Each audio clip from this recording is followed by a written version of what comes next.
দর্শক, শ্রীলঙ্কার বিপক্ষে আগামীকাল শুরু হচ্ছে ৩ ম্যাচের ওয়ানডে সিরিজ। সেই সিরিজের আগে আলোচনায় বাংলাদেশ দল এই ফরম্যাটে আসলে কেমন করবে। কেননা সাম্প্রতিক সময়ে যদি ধরি লাস্ট যেই চ্যাম্পিয়ন্স ট্রফি সেখানে বাংলাদেশে ভরাডুবি হয়েছে।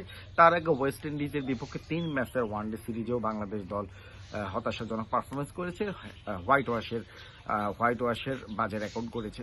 সবকিছু মিলিয়ে ওয়ানডে ফরম্যাটে বলতে আমরা বুঝতাম যে বাংলাদেশ এই ফরম্যাটে শক্তিশালী এবং এই ফরম্যাটে তারা দারুণ ক্রিকেট খেলে এবং এই ফরম্যাটে যে কোনো দল কিন্তু চ্যালেঞ্জ জানাতে পারে বাংলাদেশ দল, কিন্তু সেই জায়গাটা বোধহয় মানে হারিয়ে গেছে। তো 18 বছর আগে যেই পঞ্চপাণ্ডবকে নিয়ে বাংলাদেশ দল শুরু করেছিল, বাংলাদেশ দলে 18 বছর ধরে রাজত্ব করেছে পঞ্চপাণ্ডবরা, মুশফিক রহিম, মাহমুদুল্লাহ রিয়াজ, সাকিব আল হাসান, মাশরাফি বিন মর্তুজা এবং তামিম ইকবাল। এই যে 5 পঞ্চপাণ্ডব তারা কিন্তু গত 18 বছর ধরে নিয়মিত খেলেছে।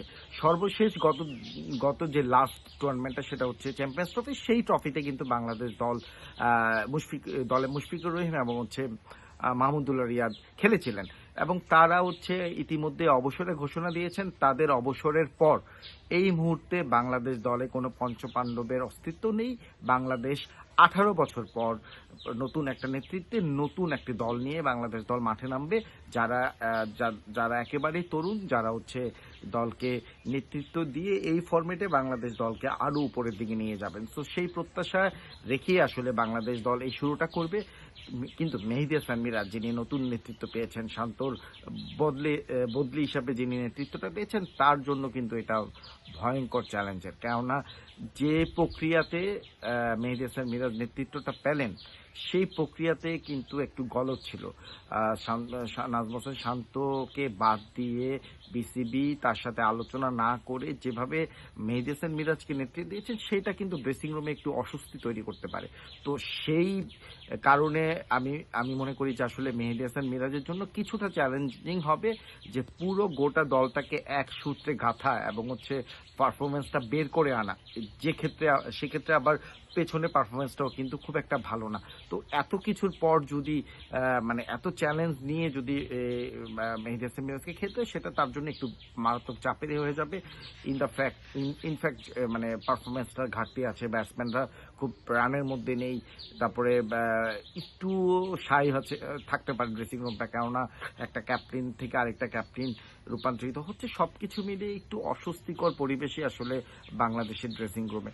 তো মেহেদী হাসান মিরাজ যেহেতু অভিজ্ঞতা আছে, তিনি ঘরোয়া ক্রিকেটের নেতৃত্ব দিয়েছেন, বয়সভিত্তিক ক্রিকেটে তিনি নিয়মিত নেতৃত্ব দিয়েছেন। তো আলটিমেটলি তার সেই অভিজ্ঞতা সে ডেফিনেটলি কাজে লাগাবে ন্যাশনাল টিমের ড্রেসিং রুমে এবং আশা করি যে তার নেতৃত্বে ওয়ানডে ফরম্যাটে বাংলাদেশ দল আরও একটা শক্তিশালী দল হয়ে উঠবে এবং বিশ্ব ক্রিকেট ডমিনেট করবে। মিরাজ অধিনায়ক হয়ে কথা বলেছিলেন, সেখানে তিনি বলেছেন তার স্বপ্ন চ্যাম্পিয়ন ও একটা বিশ্বকাপ জেতা। তো সেই বিশ্বকাপের